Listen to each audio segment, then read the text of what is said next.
Hey there everyone, this is Samuel Johnson and welcome back to the Alien Force Retrospectives, and today we're going to be looking at episode 10 of Ben 10 Alien Force Paradox. Now before I start my spoilerific plot summary, I'm going to talk about the little opening thing in the episode, the little beginning of the episode. I don't usually talk about them a lot if it has to, but this one has to do with the plot. Pretty much in this the beginning of the episode is set in 1950s on a military base. Pretty much what's going on is that on this military base in one of the labs, this professor is working on it. This professor and his assistant are working on this strange gateway made of quartz crystals that's supposed to be called a chronal tunneler, I think, but don't quote me on that. But pretty simple and to the point is a time machine. Pretty much, it's being funded by the government because it's during the Cold War, so time travel would be a valuable asset. However, they turn on the machine, so they activate the gateway, and at first everything seems to be going well, but then something goes wrong and the entire thing starts going haywire as it starts sucking in random pieces of equipment from the lab, and ultimately sucks in the professor as well. Well, in the meantime, cut to present day, 50 years later, Ben, Gwen, and Kevin are going to the same military base, La Soledad, because there have been reports of strange lights going on. And by reports of strange lights, I mean Kevin and his drag racing buddies just saw strange things going on around here since this is where they go. And while they're looking around La Soledad, they find these strange holes in the walls, which they use to get Kevin's car in somehow. I don't know. The holes are not even that big. I'm guessing they went inside and opened a gate. I don't understand. They don't show it. But when they go inside, they find that something is definitely going on, as there's all these strange trails burned across everything, burned across the place. There are fossilized bones of a bird and a lizard that are very recent. There are ingrained paths going into a phone booth, a police station, and an apartment building, so to speak. Pretty much, it's all, and these things look ancient, and yet somehow they're still around, and yet they're somehow in buildings that wouldn't be built for hundreds of years for them.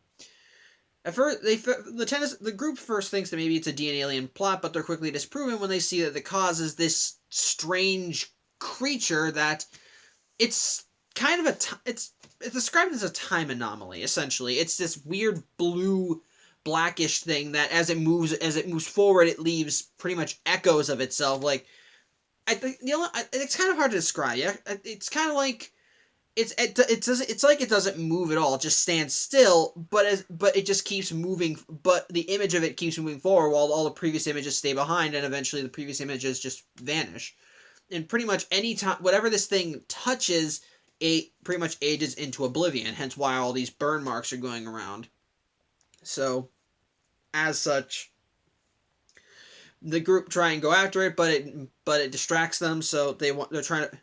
But it knocks them on a building, which caused them to lose sight of it. So they decide to do some research in the military base's library, and they discover that the entire base was built for the time experiment that we saw at the beginning of the episode. The group goes to see the lab, and and what's actually a really nice effect is that while the gate is still up, you can see all the equipment still in the process of being sucked in. It's just frozen now. But on top of that, they find another one of the creature's paths, except there's only one. And it's coming right from the time. It's coming right from the chronal the time. I'm just gonna say from the gateway. It's easier. It's coming right from the gateway, so they figure out that this is where it came from. However, they start hearing noises, so Ben goes alien and goes to investigate, and it turns out it's the doctor from the beginning. Only he hasn't aged a day, and he's completely fine. And he actually seems to know Ben, and he seems to know the group, as he calls Ben by his name. And so as they're trying to talk with him, he starts pointing around and gets on Kevin's nerves. So Kevin goes running after him, keeps causing a commotion. And pretty much, it's obvious he's messing with it. And yeah, he is messing with him. It's obvious. But it turns out there's method to his madness. It turns out the reason he was provoking Kevin in the first place is because he wanted to cause a ruckus that would cause the anomaly to show up. And it does show up, but Kevin, angry, tries punching it, and it ends up aging him into his 80s as the creature runs away and the doctor goes after it. So Kevin is still around. Kevin is fine. Otherwise, he's just old. But As such, the group try and take Kevin's car, which Ben ends up driving, but the creature catches up with them. So creature catches them. They try and get away from it in the car, but it just ages the car to the point where it's just a hunk of junk. Which I'm gonna bring this up now because I like bringing it. I like talking about it. This is that first episode that brings up one of the running gags in Alien Force, that Kevin's car is treated like a piece of crap, and it's honest to God hilarious. One of the things that because it is really funny because Kevin gets it mostly it's just from seeing Kevin's reaction because he treats the car like how a stereotypical muscle man would treat his vehicle or whatever, and as such, whenever anything bad happens to it, he just like no no no, and admittedly yeah, when something shitty happens to your car, yeah, you freak out. I crashed my first car before. It was not pretty. Yeah, I was not proud of it. I did not like it, but otherwise, it becomes a running gag because pretty much Kevin's car goes through a lot of stuff and it gets totaled each time. And most of the time, it gets totaled. It's rather funny, but anyway. As such, they run into the doctor again, who they end up calling Paradox because while they looked at his file, his name was blotted out, but the experiment he was working on was called the Paradox experiment, so that's what they end up calling him, Professor Paradox.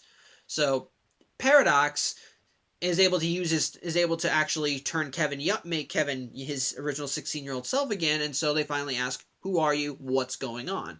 And so he finally reveals his backstory, and he reveals about when the experiment when he was pulled into the gateway when the experiment went awry. It pulled him into the event horizon. He was pulled outside of time, and as such, he was put in a kind of sort of stasis lock. He doesn't age. He doesn't need to sleep or eat. He just simply exists. And for centuries, he was alone, just locked in the event horizon. After over millennia, he went nuts, and eventually he went. But after he got bored with that, he went sane, and he started to learn, and eventually he was able to find a way to try, and eventually he was able to use his accumulated knowledge to actually travel through time by just knowing where all the shortcuts are, and as such he's used that knowledge to help keep people safe and become a hero.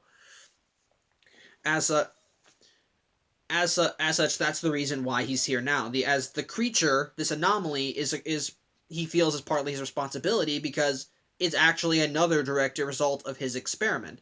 That when his experiment went awry, it created this creature and sent it hurtling into the present day. So, and of course, and at first, the groups are wondering, well, why should we even bother with it? I mean, it's just running around an old abandoned military base. What the harm could it do? And so Paradox brings them into 200 years into their future, or at least a possible future, as he shows a world where the creature is just allowed to roam free. It'd be pretty much because it can age anything it touches. Just imagine it wandering around the Earth, just aging everything it touches into oblivion. And so they look up at the planet, and it's because they're on the moon. Because I think they're in the moon because he brings them onto the moon, and so they look up into the sky and see the Earth, and it's just barren. It's a dead planet. There's no green. The oceans have dried up. It's just dead.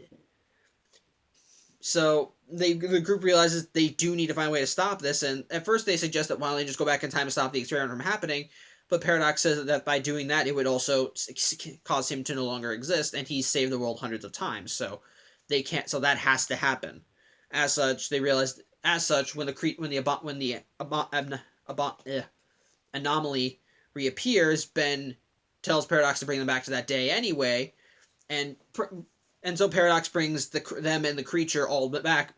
So Ben tells Paradox to keep the creature safe, keep the creature occupied while they go to check on the lab, and they manage to sneak in, and I don't understand how that happens. Again, granted, it's a military base that was that Kevin even stated earlier that was very hard to get in. So I guess they would only think authorized personnel would be allowed in, but I still think there'd be better security. I don't know. But they managed to sneak into the lab just at starting, but Ben ends up noting something about the creature, that all the pathways they saw of it when it was running around, it wasn't acting like an abomination or an anomaly or some monster from another universe.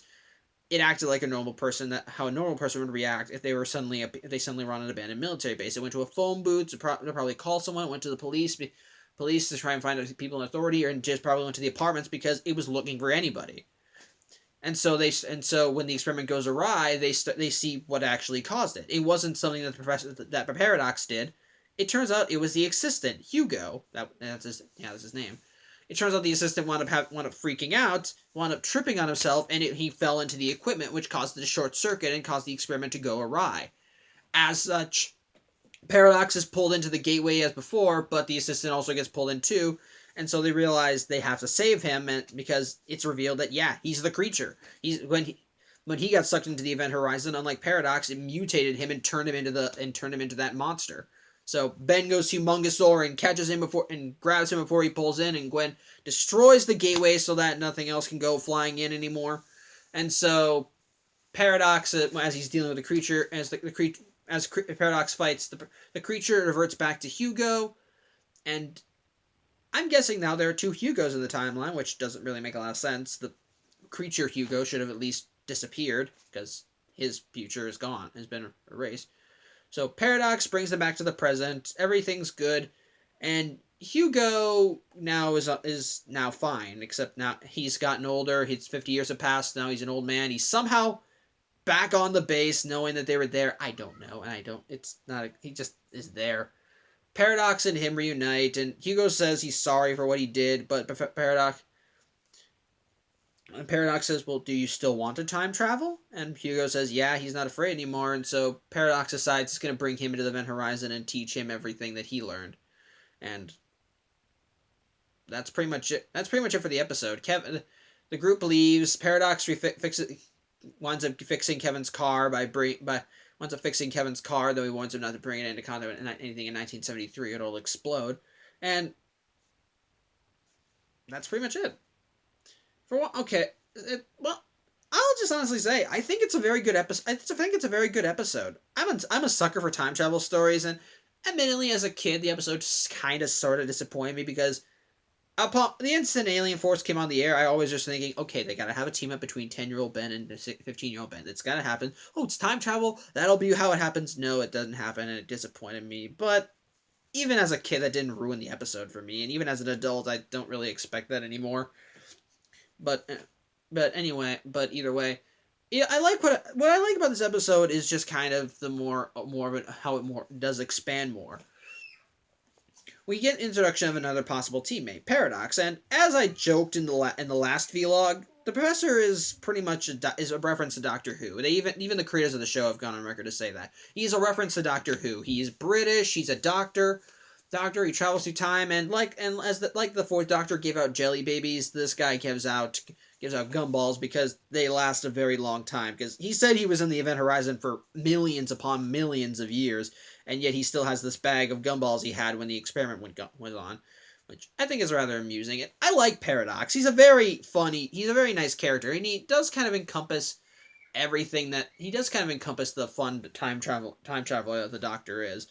Like, he's snarky. He can be snarky, a little bit of a know-it-all, but at the same time, he means well. He means well. He actually does want to help people, and you can kind of see a little bit of the madness underneath with him in certain places, because he said that while he was in the event horizon, he went nuts, and after millennia, he just got bored with that and decided to be sane. So you could easily say that his sanity for after that point on was just a facade, and that he's just trying to maintain the facade of he's just trying to maintain the look that he's sane, when in reality he's probably just as crazy as they come. He's just very good at keeping it under wraps.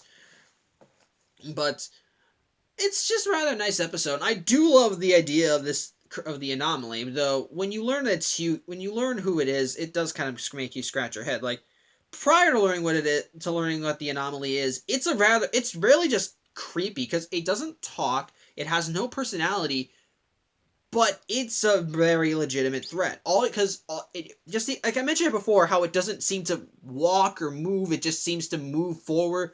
The image of it just seems to keep moving forward. It's a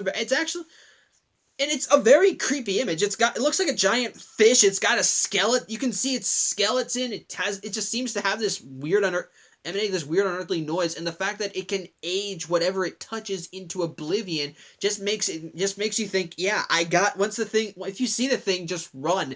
Don't confront it, just bolt. And what makes it scarier is it was the when Paradox brought the group into the far future, and you saw the dead Earth. It just further set in how much of a threat this thing was just by its mere existence. It's really good at setting it in place. My only problem with it is Hugo. And my big problem with it is that it's implied that Hugo is fully sentient and conscious of what's going on. Because when according to the burn pads, when he first arrived in the present day as this thing, he did what any normal person would do if they suddenly found themselves on an abandoned military base. He investigated. He ran around. He investigated. Looked around. Thought, "Where am I? What's going on?" He went to a phone booth. He went to the police. He went to the apartment building, all just to find someone. And yet for some reason, the rest of the episode has them as this mindless abomination, this terror, and I don't understand that. I